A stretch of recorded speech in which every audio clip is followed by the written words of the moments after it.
నమస్తే, welcome to college TV. ఏదైతే ఎన్నికల ప్రచారం ఎట్టకేలకు ముగిసింది, అటు టీచర్ ఎన్నికలు కావచ్చు, ఇటు గ్రాడ్యుయేట్ ఎన్నికలు కావచ్చు, సమయం ఈ రోజుతో ప్రచార సమయం అయితే అయిపోయింది.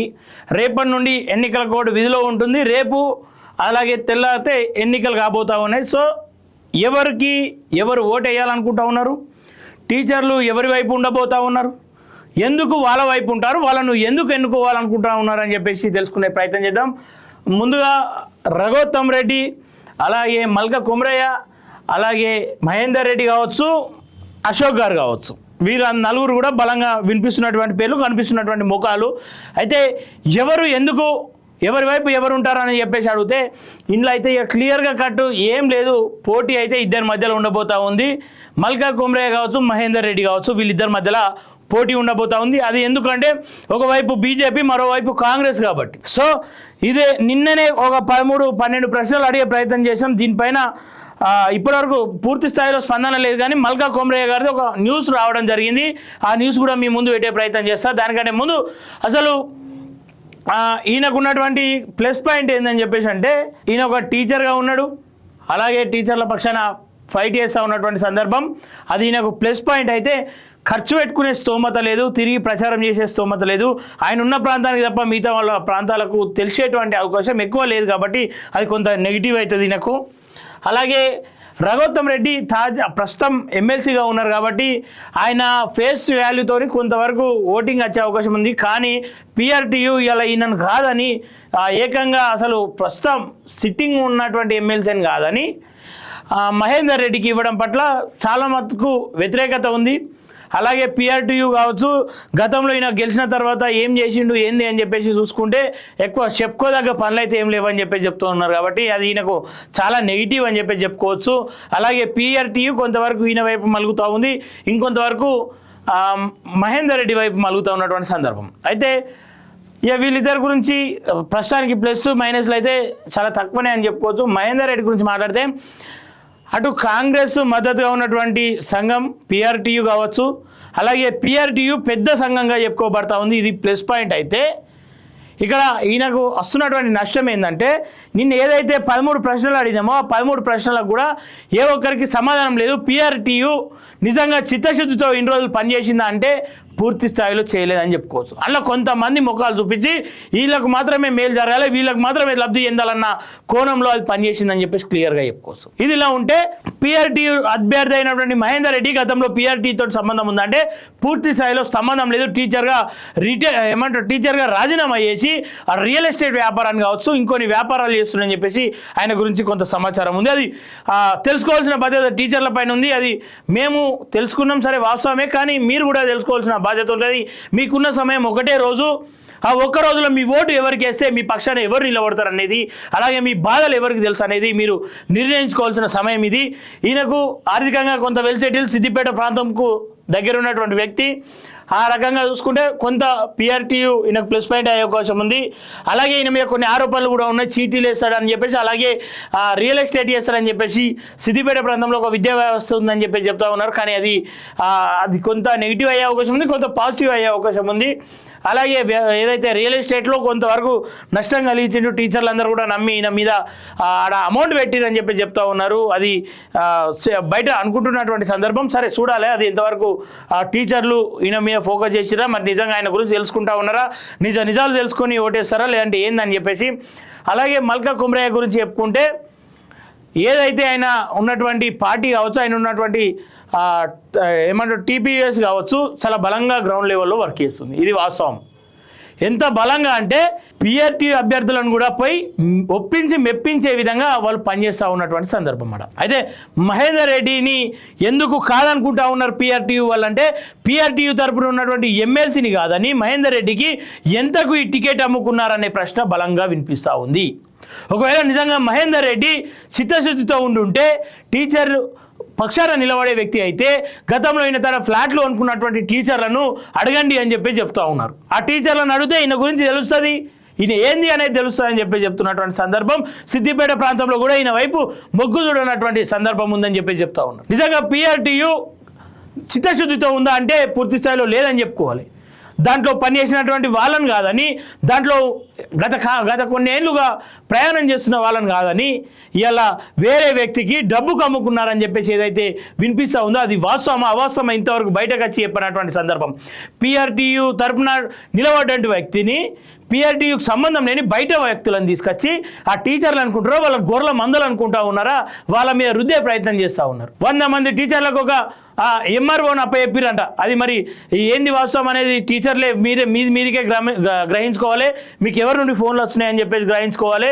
అది వాస్తవం అవాస్తవమే మీరే బయట పెట్టాల్సిన అవసరం ఎంతైనా ఉందని చెప్పేసి చెప్తా ఉన్నా. 100 మంది టీచర్లకు ఒక MROని అప్పచెప్పి ఓట్లు వేయండి అని చెప్పేసి టీచర్లను భయభ్రాంతులకు గురి చేసే ప్రయత్నం చేస్తూ ఉన్నటువంటి సందర్భంగా అనిపిస్తూ ఉందని చెప్పేసి చెప్తా ఉన్నారు. వాళ్ళు టీచర్లకు అంత సోయి లేకుండా ఉన్నారా? టీచర్లకు వేరే వాళ్ళని అప్పచెప్పుడేంది? ఆ సంఘంలో పనిచేసిన వాళ్ళకి నమ్మక ఆ బాధ్యతలన్నీ బయట వాళ్ళకి అప్పచెప్తురంట. అంటే సంఘంలో ఉన్న వాళ్ళు దొంగలా? సంఘం కోసం కష్టపడి సంఘ నిర్మాణం కోసం సంఘం అభివృద్ధి కోసం కష్టపడ్డ అనేక మంది అందులో ఉన్నారు. బీసీలు ఎంతోమంది ఉన్నారు, ఎస్సీలు ఎంతోమంది, ఎస్టీలు ఎంతోమంది ఉన్నారు. వాళ్ళందరినీ కాదా నువ్వు తీసుకొచ్చి నీకు కావాల్సిన వ్యక్తులను ఇలా వాళ్ళ మీద రుద్దితే వీళ్ళు మనుషులు కాదా అని చెప్పేసి అడుగుతున్నావు. వాళ్ళకి సమాధానం చెప్పండి. PRTU నిజంగా అంటే చిత్తశుద్ధితో ఉందా? PRTUలో జరుగుతున్న అంతర్గత గొడవలు అది ఏదైతే పెద్ద నాయకులమని చెప్పుకుంటున్నారో వాళ్ళకి తెలియదా? ఎందుకు దీనిపైన స్పందిస్తలేరు? ఎందుకు మాట్లాడట్లేదు? టీచర్లు అందరూ కూడా వాళ్ళ ఓటును ఎట్లా వినియోగించుకోవాలని వాళ్ళకి తెలుసు, ఎవరికి ఓటు వేయనో వాళ్ళకి తెలుసు. వాళ్ళకు వేరే వాళ్ళతో ఫోన్లు చేపించి మీరు ఓట్లు వేయండి అది ఇది అని చెప్పించే ప్రయత్నం చేస్తూ ఉన్నారట. డబ్బుకు ప్రలోభాలు పెట్టే ప్రయత్నం చేస్తూ ఉన్నారట. నిజంగా ఒక టీచర్ను కొనగల శక్తి ఉందా మరి? ఇది ప్రస్తుతం మహేందర్ రెడ్డి గురించి ఉన్నారు. ఇంకా మాట్లాడుకునే ప్రయత్నం చేద్దాం. దీనికంటే ముందు మల్కా కొమరయ్య గారు ఒక సవాల్ విసిరారు. వాస్తవానికి నిన్న ఏదైతే మనం అనుకున్నామో అందులో భాగంగానే ఇది కూడా ఉంటుంది. అయితే ఆ సవాల్కు కూడా వాస్తవానికి ఫిదా కావాల్సింది ఎవరైనా CPR రద్దు కోసం ఆమరణ నిరాహార దీక్షకు రెడీ అని చెప్పేసి మల్కా కొమరయ్య సవాల్ విసిరిండు. ప్రభుత్వం ఒకవేళ వెనుదిరగకపోతే గెలవక ముందుకే యుద్ధాన్ని ప్రకటించిండు మల్కా కొమరయ్య. ఒకసారి చూద్దాం. V6 వెలుగులో కరీంనగర్ టీచర్ ఎమ్మెల్సీ అభ్యర్థి మల్కా కొమరయ్య ఒక ఛాన్స్ ఇవ్వండి, టీచర్ల గొంతుగా మండలిలో ప్రశ్నిస్తా. KGBB కాంట్రాక్ట్ టీచర్లకు MTS అమలు కృషి చేస్తారని నిన్న ఏదైతే మనం KGBB కావచ్చు కొన్ని స్కూళ్ళ గురించి మాట్లాడుకున్నాం, వాళ్ళకు ఉన్నటువంటి సమస్యల గురించి మాట్లాడుకున్నాం. దానిపైన గెలవక ముందుకే నిన్న మనం మాట్లాడుకున్నాం. దాదాపు ఆ ప్రశ్నలు కూడా ఇంకా ముంగట్నే ఉన్నాయి. ఆ ప్రశ్నలు నేను కొంతమంది నుండి సేకరించి తీసుకొచ్చినటువంటి ప్రశ్నల్లో కొంతవరకు ఇలా సమాధానం ఉంది. ఆ సమాధానమే ఇది, కృషి చేస్తారని వెల్లడించిండు. సంతోషం. నిన్న మనం అడిగినాం, సరే దానిపైన వీడియో రూపకంగానో ఏదో ఒక రకంగా వేరే ఛానల్లోనో స్పందన అయితే దొరికింది, ఆ ప్రశ్నలకు సమాధానం అయితే దొరికింది. కృషి చేస్తా అని చెప్తా ఉన్నాడు. ఒకసారి పూర్తి స్థాయిలో చదివే ప్రయత్నం చేద్దాం. కాంగ్రెస్ పార్టీ ఎన్నికల్లో ఇచ్చిన CPR రద్దు హామీ అమలు కోసం ఆమరణ నిరాహార దీక్షకు సైతం సిద్ధంగా ఉన్నామని కరీంనగర్, నిజామాబాద్, ఆదిలాబాద్, మెదక్ జిల్లాల టీచర్స్ ఎమ్మెల్సీ అభ్యర్థి మల్కా కొమరయ్య స్పష్టం చేశారు. టీచర్లందరికీ పాత పెన్షన్ విధానం అమలు శక్తి వంచన లేకుండా పోరాడతానని చెప్పారు. నిజంగా పోరాడే శక్తి బీజేపీలకు ఉంది, కానీ ఆ బీజేపీలు ఉపయోగించుకోవట్లేరు. మల్కా కొమరయ్య మీద నిజంగా నమ్మకం ఉంటే ఒకసారి అవకాశం ఇచ్చి చూడండి, ప్రతిపక్షానికి అవకాశం ఇచ్చి చూడండి. ఒక బీసీ బిడ్డ పేదింటి నుండి పెద్దింటి దాకా ఎదిగినటువంటి బిడ్డ టీచర్ల పక్షాన కావచ్చు, ఆయన చేతి కింద అనేక మంది టీచర్లు ఉంటారు. వాళ్ళను చాలా బ్రహ్మాండంగా చూసుకుంటూ వాళ్ళ కష్ట సుఖాల్లో ఏదైతే వ్యవస్థలు ఉన్నాయో అనే సమస్యలు ఉన్నాయో ఆ తోడ్పడుతూ కరోనా లాంటి కష్ట కాలంలో కూడా వాళ్ళకి శాలరీలు ఇస్తూ వాళ్ళందరినీ కాపాడుకున్నటువంటి వ్యక్తిన చదువుకోలేని వాళ్ళకు చదువు నేర్పించే ప్రయత్నం చేసే ఆ దిశగా కూడా అనేక మందికి డొనేషన్లు లేకుండా ఫ్రీగా విద్య నేర్పిస్తున్నటువంటి సందర్భాలు ఉన్నాయని చెప్తా ఉన్నారు. తెలుసుకోండి ఒకసారి. టీచర్లు కూడా ఆలోచించండి, చిత్తశుద్ధిగా ఆలోచించే ప్రయత్నం చేయండి. రాష్ట్రంలో 10 ఏళ్లు పాలించిన BRS ప్రభుత్వం తాజాగా అధికారంలోకి వచ్చిన కాంగ్రెస్ ప్రభుత్వం టీచర్ల సమస్యను పట్టించుకోవడం లేదన్నారు. టీచర్లు, లెక్చరర్లు ఆశీర్వదించి 27న జరిగే పోలింగ్ రోజు ఫస్ట్ ప్రయారిటీ ఓటు వేసి గెలిపించాలని విజ్ఞప్తి చేశారు. కరీంనగర్ సెగ్మెంట్లో ప్రచారం నిర్వహిస్తున్న బీజేపీ టీచర్స్ ఎమ్మెల్సీ అభ్యర్థి ఒక ప్రత్యేక ఇంటర్వ్యూలో ఇచ్చినటువంటి సందర్భాలు రాజకీయాల్లోకి ఎందుకు వస్తున్నారని చెప్పేసి వాళ్ళు అడిగిన ప్రశ్నకు ఈయన సమాధానం చూద్దాం. ఉద్యమాల గడ కరీంనగర్కు చెందిన పెద్దపల్లి జిల్లాలోని ఓ మారుమూల గ్రామంలో పుట్టిన ట్యూషన్ టీచర్ నుంచి తన కష్టాజీతంతో వందలాది మంది నిరుద్యోగులకు ఉపాధి కల్పించే విద్యా సంస్థలు పెట్టే స్థాయికి ఎదిగిన బీసీ కులానికి చెందిన నేను సేవ చేసే ఉద్దేశంతో రాజకీయాల్లోకి వచ్చానని చెప్తారు. చాలా పేదింటి నుండి ఒక ట్యూషన్ చెప్పే టీచర్గా ఆయనకంటే గ్రౌండ్ లెవెల్ నుండి టీచర్లకు ఉన్న సమస్యలు ఆయనకు తెలుసు.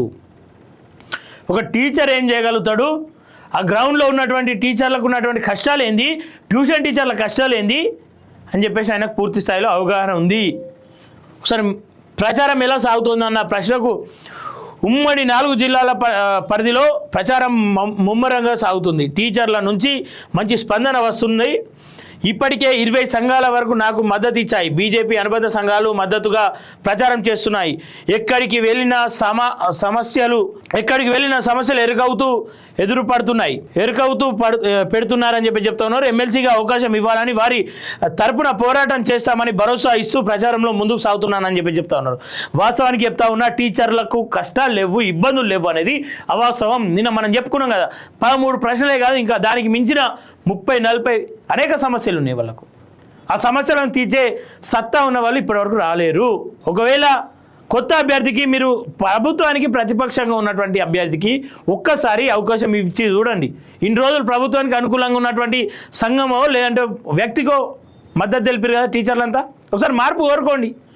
మార్పు కోరుకుంటే ఎట్లా ఉంటుంది? మల్కా కొమ్రేకు ఆయన చెప్పినటువంటి పనులు చేస్తాడా? సరే, ఆమె నిరాహార దీక్ష అన్నాడు, అది చేస్తాడా? చేయకపోతే మళ్ళీ ఇదే గొంతుగా మనమే ప్రశ్నించాలి. చేసేదాకా ఆయన కూర్చుండబెట్టే పని మనం తీసుకుందాం. పోటీలో పిఆర్టీయూ వాళ్ళను మీరు ఎవరు వాళ్ళు ఉన్నారు, మీకు ఎవరు పోటీ అని చెప్పేసి అడిగితే, ఎన్నికల్లో పిఆర్టీయూ నుంచే 3 పోటీలో ఉన్నారు. వాళ్ళలో ఉన్నత వర్గ అంతర్గత ఆధిపత్య పోరు నాకు కలిసి వస్తుంది. పిఆర్టీయూ అభ్యర్థి మహేందర్ రెడ్డి 12,000 కోట్లు ఇచ్చి సీట్లు కొనుక్కున్నారని సిట్టింగ్ ఎమ్మెల్సీ మరో అభ్యర్థి ఆ సంఘ నేతలు రఘోత్తమ్ రెడ్డి బహిరంగంగానే ఆరోపణలు చేశారు. ఎన్నికల్లో టికెట్ రాకపోవడంతో పిఆర్టీయూకు రాజీనామా చేసి మరో నేత పోటీలో ఉన్నారు. ఏ పార్టీ అధికారంలో ఉంటే ఆ పార్టీకి తొత్తులుగా మారిపోతున్నారంటూ టీచర్లే ఆరోపిస్తున్నారు. పిఆర్టీయూ కేడర్ అంతా నాకే మద్దతు ఇస్తుందని చెప్పేసి అన్నారు. ఇంతకుముందే మనం ఏం చెప్పుకున్నాం క్లియర్గా, 12 కోట్లు ఇచ్చి టికెట్ కొనుక్కున్నాడు. రేపు ఆ 12 కోట్లను ఎట్లా కూడగట్టుకోవాలి? ఆ 12 కోట్లు ఏడికెళ్ళి సంపాదించాలి? ఏ మూలలకి వెళ్ళి తీసుకురావాలి? ఏ పొక్కలకి వెళ్ళి ఇటు గుంజుకోవాలి? లేపు ఏడ టీచర్ల సమస్యలతో 12,000 కోట్లు పెట్టి కొన్నాడంటే ఇంకా సమస్యలతో ఏం పని? ఆ 12 కోట్లు ఎట్లా సంపాదించాలి? ఏం చేయాలి? మల్కా కొమ్రయ్య కడుపు నిండి ఉన్నాడు, ఆయనకు అవసరం లేదు అంటే, ఆయనను వ్యక్తిగతంగా నేను చూసిన వ్యక్తిని కాబట్టి ఆయన కుటుంబం గురించి కొంతవరకు మనకు తెలిసిన సందర్భం నేను చెప్తా ఉన్నా. ఆయన ఆర్థికంగా స్థిరపడ్డాడు. ఇంకేవో తీసుకురావాలి, కోట్లు తీసుకురావాలి, నేను సంపాదించుకోవాలన్న ఆలోచన ఆయనకు లేదు.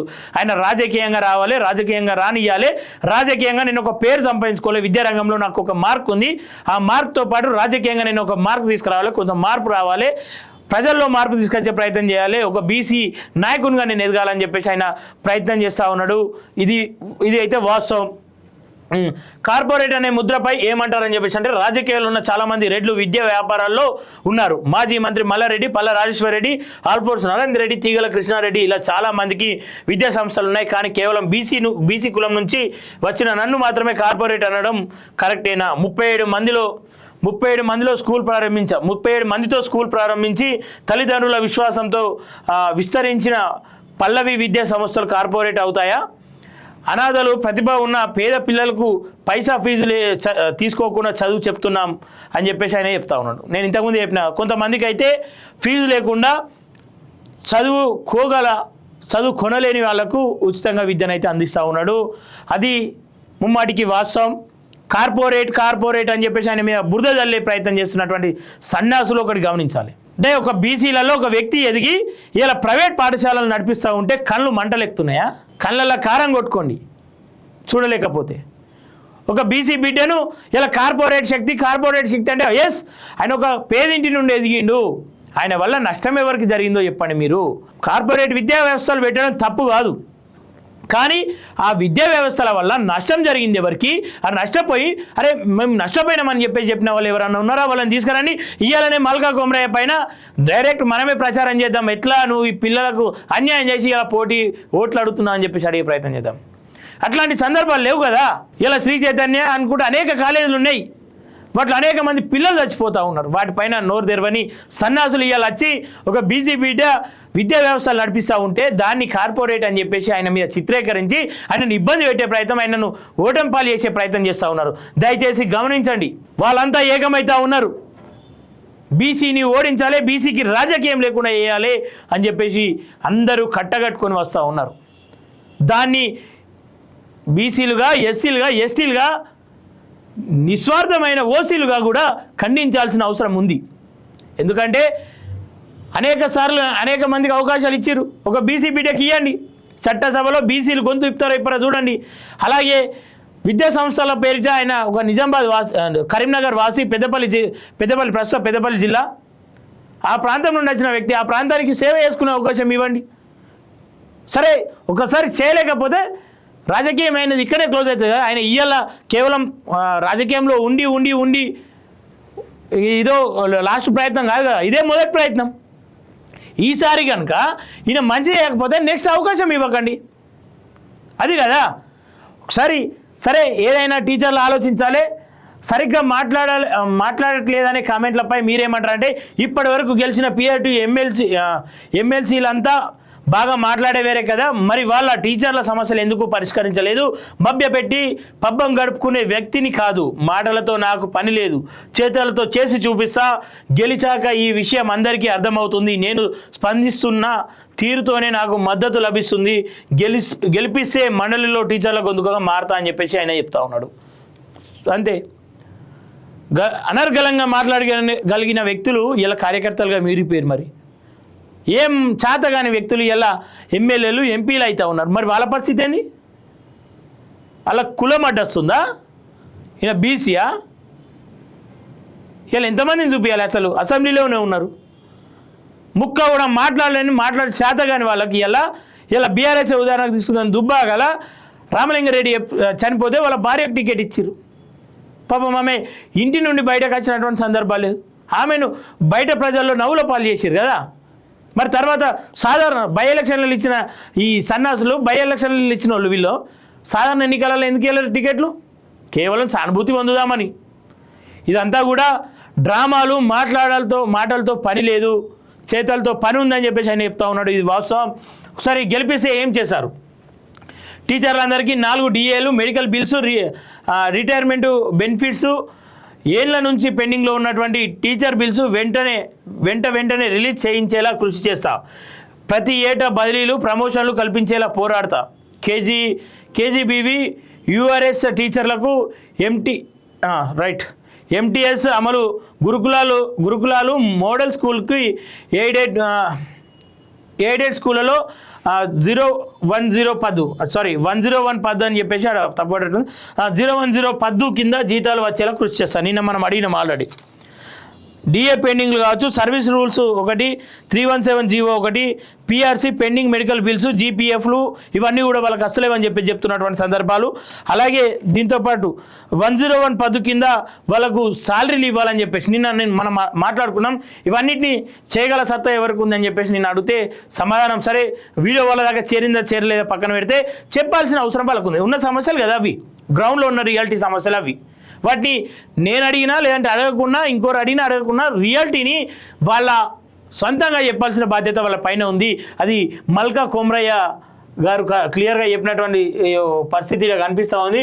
ఇది ఏదైతే వాస్తవానికి ఈ విషయంలో క్లియర్గా చెప్తా ఉన్నా. నిన్న మనం చేసిన డౌట్ ఉంటే నిన్న చేసిన వీడియోలో ఇవన్నీ ప్రశ్నలు ఉన్నాయి.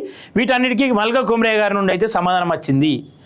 సో నేను క్లియర్గా చెప్తా ఉన్నా, గ్రౌండ్లో ఉన్నటువంటి రియాలిటీ క్లియర్గా చెప్తా ఉన్నా. మహేందర్ రెడ్డి తరఫున పిఆర్టీయూ లేదు, పిఆర్టీయూ తరఫున మహేందర్ రెడ్డి ఉండు కానీ మహేందర్ రెడ్డి తరఫున పిఆర్టీయూ లేదు. పిఆర్టీయూ అని ఒక పెద్ద సంఘం అని చెప్పి చెప్పుకుంటూ పబ్బం గడుపుదామని చూస్తూ ఉన్నారు. కొన్ని కోట్లు ఇచ్చి టికెట్ కొనుక్కున్నారని చెప్పేసి సొంత పిఆర్టీయూ నేతలే చెప్తున్నటువంటి సందర్భాలు. ఇంకొంతమంది మాట్లాడారు, ఆ మాటలను బయట పెట్టకండి దయచేసి, ఎందుకంటే మాకు రేపటి రోజు భవిష్యత్తు ఉంది, అందరితో కలిసిమెలిసి పనిచేసుకోవాల్సి ఉంది, సంఘ నిర్మాణం ఉంది, పిఆర్టీయూ అభ్యర్థి పైన మాకు కోపం కానీ పిఆర్టీయూ పైన మాకు కోపం లేదని చెప్పి చెప్తా ఉన్నారు. కనుక మేము ఓటు అయితే మల్కా కొమ్రయ్యకి వేస్తాం కానీ నువ్వు దీన్ని వాయిస్ రికార్డులో ఇంకో వేసి బయట పెట్టకని చెప్పి చెప్తున్నటువంటి సందర్భం నిన్న క్లియర్గా చూస్తున్నా. సరే ప్రస్తుతం అయితే టీచర్స్ ఎన్నికల్లో గెలుపు దిశగా మల్కా కొమ్రయ్య దూసుకెళ్తుండు. గ్రౌండ్ లెవెల్లో కావచ్చు, అటు టీచర్ల మన్ననలు పొందే విధంగా కావచ్చు మల్కా కొమ్రయ్య క్లియర్గా ఉన్నాడు. ఇటు మహేందర్ రెడ్డి వెనుకంజనే ఉన్నాడని చెప్పి చెప్పుకోవచ్చు. వై అశోక్ గారు కూడా సెకండ్ ప్లేస్లో వచ్చే అవకాశం ఉందని క్లియర్గా అనిపిస్తూ ఉంది. ఇది ప్రస్తుతం అయితే అక్కడ ఉన్నటువంటి పరిస్థితులు. టీచర్ల ఆలోచన విధానాలు గెలుపు దిశగా మల్క కొమరే ఉన్నది. వాస్తవం వాస్తవం వాస్తవం. అనేక మంది టీచర్లు కూడా అదే చెప్తా ఉన్నారు. అయితే వాళ్ళు ప్రభుత్వ ఉద్యోగంలో ఉన్నారు కాబట్టి కొంత ఎవరితో కంటు కావద్దన్న ఆలోచనలో ఉన్నారు. సరే చూడండి, ఆలోచించండి, సరైన వ్యక్తికి ఓటు వేయండి. మీ సమస్యలు ఉన్నాయని ఎన్నికలప్పుడు మొత్తుకునే టీచర్లు దయచేసి మీ సమస్యలు ఉన్నాయని మొత్తుకోవడమే, వాటి వల్ల ఇబ్బంది పడడమో ఏడవడమో కాదు. ఈ సమయం మీది. మీ సమయంలో మీరు సరైన వ్యక్తికి సరైన ఓటు వేస్తే మీరు ఈ ఒరుడో లేదంటే బయటకు వచ్చిన ఎన్నికలు వచ్చిన 6 ఏళ్ళ దాకా మళ్ళీ మిమ్మల్ని ఎవరు దేకరు. ఇది క్లియర్ చెప్తున్నా. మీరు రోడ్ ఎక్కుతారా, ఏం చేస్తారా, ఏమనేది మీ సమస్య పైన కొట్లాడే గొంతును మీరు చట్టసభలకు పంపించకపోతే రేపటి రోజు మళ్ళీ 6 ఏళ్ళ తర్వాత మీ సమస్యలు మాకు పెండింగ్ ఉన్నాయి, మాకు 317 ఇబ్బంది పెడుతుంది, 101 పద్ధతి కింద మాకు జీతం కావాలి, ఇవి చెప్పుకోవాలి. మీరు దయచేసి ఆలోచించండి, అడుగు వేయండి. అనేక మంది భవిష్యత్తును తీర్చిదిద్దిన మీరు మీ భవిష్యత్తు కోసం బంగారు బాటలు వేసుకుంటారని, మా సరైన వ్యక్తికి ఓటేస్తారని మనస్ఫూర్తిగా కోరుకుంటూ టీచర్లు అందరూ దయచేసి చెప్తా ఉన్నా, ఓటుకు ప్రలోభాలు పెడితే లొంగకండి. మీకు మనసులో ఉన్న వ్యక్తికి, మనసు పూర్తిగా నచ్చిన వ్యక్తికి ఓటేయండి అని చెప్పేసి కోరుకుంటా ఉన్నా. వీడియో చూసిన వాళ్ళందరూ కూడా దయచేసి వీడియోను షేర్ చేసే ప్రయత్నం చేయండి, లైక్ చేసే ప్రయత్నం చేయండి. మీ సమాచారాన్ని రేపు ఒక రోజే ఉంది కాబట్టి, ఎల్లుండి ఓట్లు కాబట్టి మరింత మంది టీచర్లకు పంపే ప్రయత్నం చేయండి. చూస్తూనే ఉండండి college TV. Thank you everyone.